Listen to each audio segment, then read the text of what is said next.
Bonjour à tous, voici la correction de la dictée numéro 13 dans laquelle 3 compétences étaient évaluées à titre indicatif. Tout d'abord, l'accord sujet-verbe en personne. Dans ce cas, on pose la question qui est-ce qui agit, qui est-ce qui fait l'action. On dit donc que le sens est actif. Deuxième compétence, accord de l'adjectif ou du participe passé utilisé sans auxiliaire ou avec l'auxiliaire être. Dans ce cas, on pose la question qui est-ce qui est, qu'est-ce qui est, et cette fois-ci, le sens est donc passif. La dernière compétence renvoie à un travail que nous avons mené en début d'année, la semaine du 5 au 9 octobre. N'hésitez pas à relire votre cahier à ce sujet. Cette compétence concerne l'emploi des temps dans un récit au passé. Voilà comment raisonner. Je marchais tête baissée lorsque je crus entendre un bruit. Deux actions sont importantes. Je marchais, c'est une action qui dure, et cette action va être interrompue par un bruit que va entendre le narrateur. Donc on va donner une valeur plus durative à la première action, je marchais. On a donc besoin d'un imparfait. Cet imparfait, on va l'accorder à la première personne du singulier. Pourquoi? Parce que qui est-ce qui marchait? C'est le sujet je. On choisit donc la forme d'imparfait AIS, je marchais. Lorsque je crus entendre, cette fois-ci, l'action est mise en valeur dans le récit, elle vient interrompre la marche. On va donc choisir le passé simple. Première personne du singulier, là encore, pourquoi? Parce que qui est-ce qui crut entendre un bruit? C'est toujours je. Et au passé simple, le verbe croire est un verbe dont le thème est en U, US, US, UT. Avec je, on choisit donc la terminaison US. Reste la tête baissée. Cette fois-ci, on ne va pas poser la question qu'est-ce qui baissait, mais qu'est-ce qui est baissé. Qu'est-ce qui est baissé? C'est la tête. Cette fois-ci, le sens est passif. On va donc accorder en genre et en nombre avec le nom tête. Donc, on va changer la couleur pour montrer que cette fois-ci, l'accord se fait en genre et en nombre. Tête est un nom féminin singulier et du coup, on accorde et eux.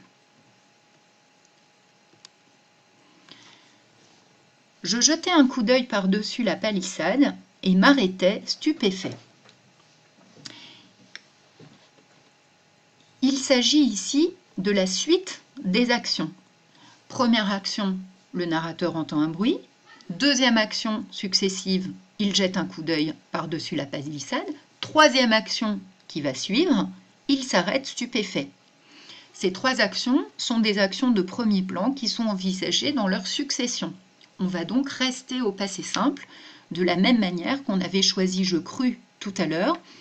On va choisir cette fois-ci je jetais haï et je m'arrêtais haï, en accordant à chaque fois à la première personne du singulier, puisque, alors par contre, on va rester en jaune, accord avec le sujet, je jetais et je m'arrêtais, le je n'est pas répété la deuxième fois.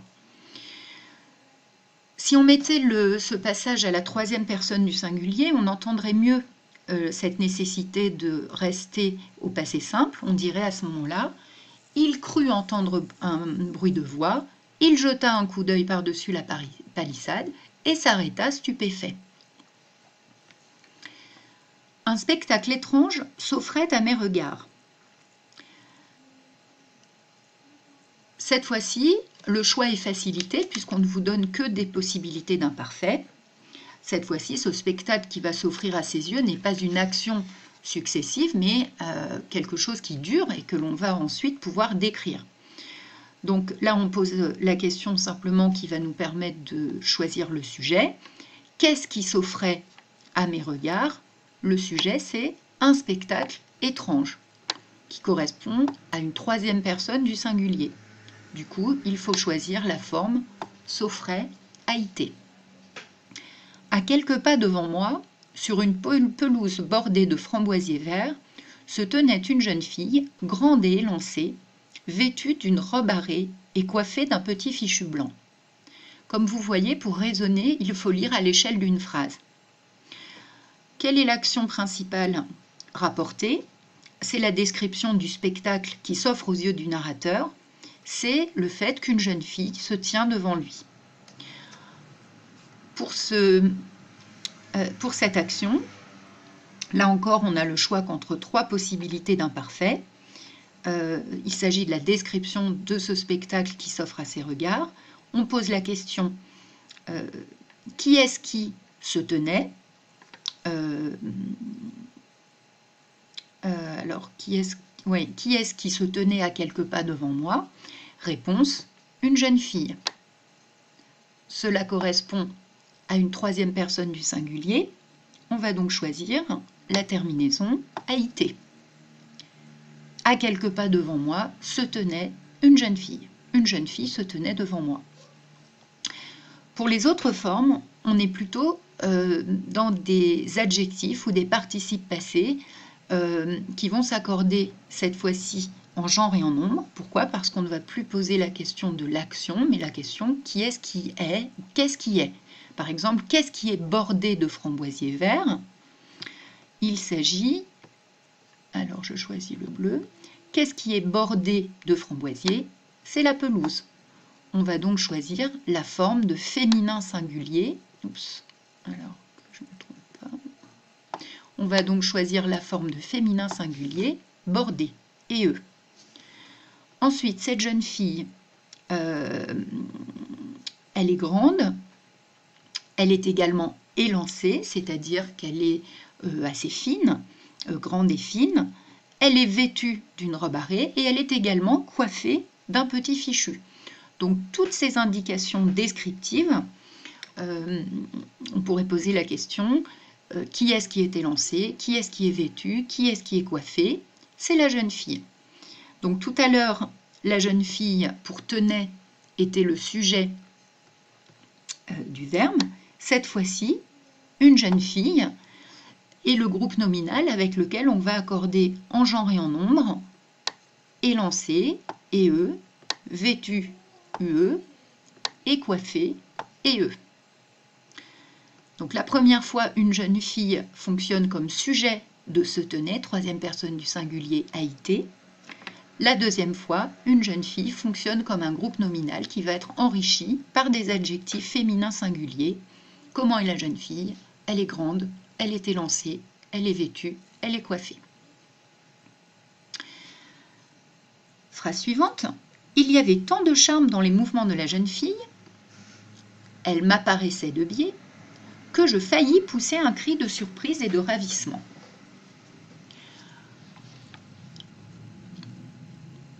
Donc, elle m'apparaissait de biais.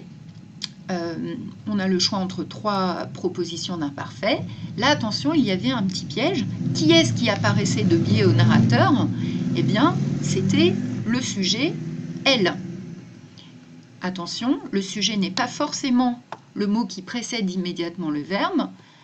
Ici, le M' et COI, elle apparaissait à qui? À moi. On va donc bien choisir une 3e personne du singulier, puisque c'est la jeune fille qui apparaissait au narrateur. On choisit donc la terminaison AIT. Je faillis pousser un cri de surprise. Le passé simple je faillis vous était donné, yes. Comme tous les verbes au passé simple, première personne du singulier est en i. Par contre, je faillis mordre, je faillis vendre. Quand 2 verbes se suivent, le deuxième se met à l'infinitif. Il fallait donc choisir la forme poussée ER. Au même instant, la jeune fille se tourna également de mon côté. J'aperçus de grands yeux gris sur un visage mobile qu'agita tout à coup un léger tremblement, et le rire d'abord contenu fusa, sonore, découvrant ses dents blanches. Alors, j'aperçus, c'est l'action qui va suivre le fait que la jeune fille se tourne de son côté. Donc il commence ce narrateur par pousser, il faillit pousser un cri. Ensuite, la jeune fille se tourne de son côté. Et donc l'action qui suit au passé simple, c'est l'action d'apercevoir. Donc, qui est-ce qui aperçut? Je. L'accord se fait en personne avec le sujet. Et au passé simple, les verbes qui ont un thème en U prennent les terminaisons US, US, UT. Donc, pour je, aperçu, US. Sans oublier la cédille. Ensuite, le rire d'abord contenu fusa sonore. Le rire est sujet du verbe fusa. Fuser, ça veut dire jaillir. Donc le rire fusa. Et comment est ce rire? Il est contenu d'abord, c'est-à-dire atténué, et ensuite il va se faire entendre. Donc, qu'est-ce qui est contenu? C'est le rire. L'accord va se faire en genre et en nombre au masculin singulier avec le rire. Contenu U, et donc la forme à choisir, puisqu'on ne dit pas, on n'a pas besoin du S pour former un féminin contenu, ça n'existe pas. Donc le U tout simple suffisait au masculin singulier pour l'accord avec le rire. Arquant curieusement les sourcils de la jeune personne. Phrase suivante. Je rougis piteusement, ramassai mon fusil et m'enfuis à toutes jambes, poursuivi par les éclats de rire. On a d'abord une succession de 3 verbes au passé simple, dont le sujet est je. Donc, qui est-ce qui rougit? C'est je. Qui est-ce qui ramassait? C'est je. Qui est-ce qui s'enfuit? C'est je. Ces 3 verbes sont au passé simple. Ce sont 3 actions qui se succèdent.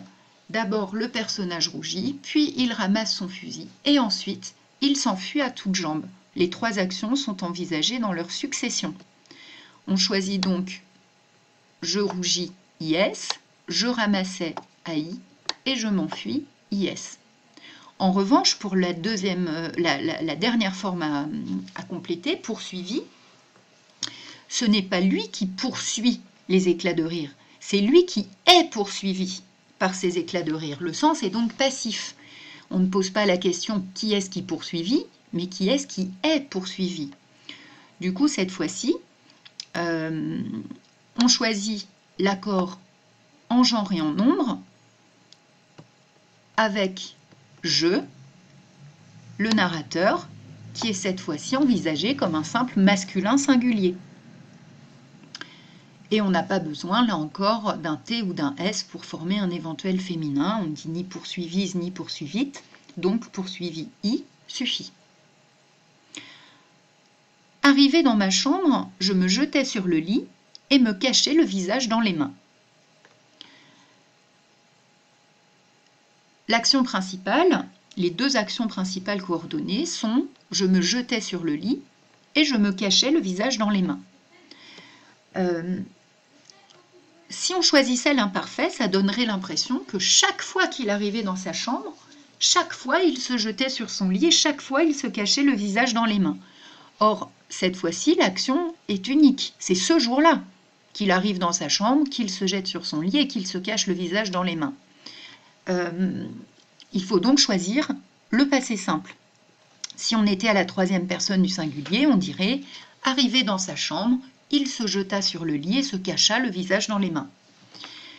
Donc on a besoin d'un passé simple. Pour les verbes du premier groupe, la terminaison avec « je » se termine par « AI ».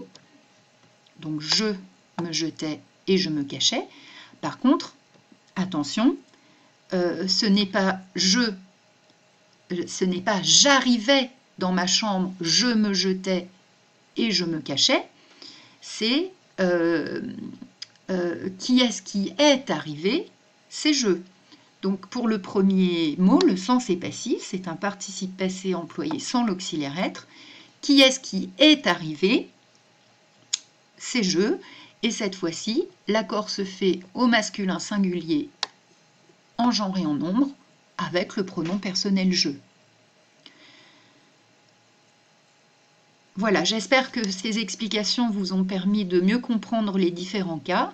Je vous invite à refaire cette dictée pour vérifier si cette fois-ci vous arrivez à trouver les bonnes formes. Et voilà, je vous